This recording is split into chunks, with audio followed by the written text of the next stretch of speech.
ये क्वेश्चन हमारा है centre of the disc. Disc एक छोटी सी डिस्क है, आर रेडियस और एम मास की, एक स्प्रिंग से जोड़ दिया। स्प्रिंग जो है वो रिंग की पैरीफेरी में से जा रही है और दूसरा एंड फिक्स कर दिया है हमने रिंग का, स्प्रिंग का। दोनों सेम प्लेन में है और disc can roll along this without slipping. Spring can be stretched or compressed along the periphery. वहीं बांध रखा है इसको। In equilibrium, disk is at the bottom, assuming small displacement time period.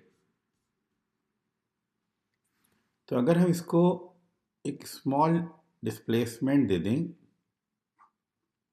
x, centre का ये मान लेते थीटा और इसकी स्पीड मान लो v हो गई और कुछ angular velocity such that rolling कर रहा है। सबसे ज़्यादा आसान रहेगा इसमें एनर्जी मेथड से अगर हम करें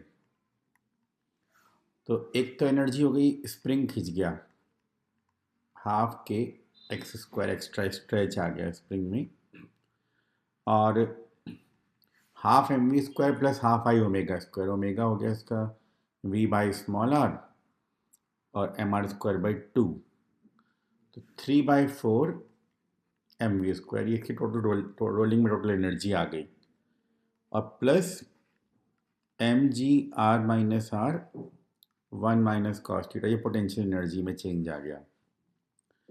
इसका डेरिवेटिव 0, बताइए हमें एनर्जी मेथड, हो जाएगा k x into v plus 3/2 m v into a plus m g r minus r sine theta d theta by d t. तो ये हो गया हमारा 0 is equal to k x into v plus 3/2 m v into a plus m g r minus r, small angle के लिए sine theta theta हो गया, तो ये हो जाएगा x upon r minus r, और ये हो गया ओमेगा फ्रॉम दिस पॉइंट, तो वो हो जाएगा v upon r minus r. Centre जो है आर माइनस आर रेडियस में घूम रहा है। अब ये v जो है वो कट जाएगा, तो a आ जाएगा -2/3, एक आर माइनस आर कैंसिल हो गया, v कैंसिल हो गया,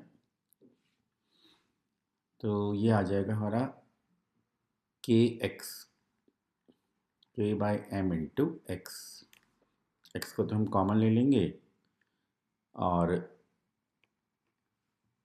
प्लस यहाँ से क्या आएगा हमारे पास g upon r minus r, g upon r minus r, तो a हो गया हमारा इंटू एक्स। ये वाला पार्ट हमारा क्या बन गया, ओमेगा, तो हमें ओमेगा ही निकालना है, आंसर बन गया इसका a।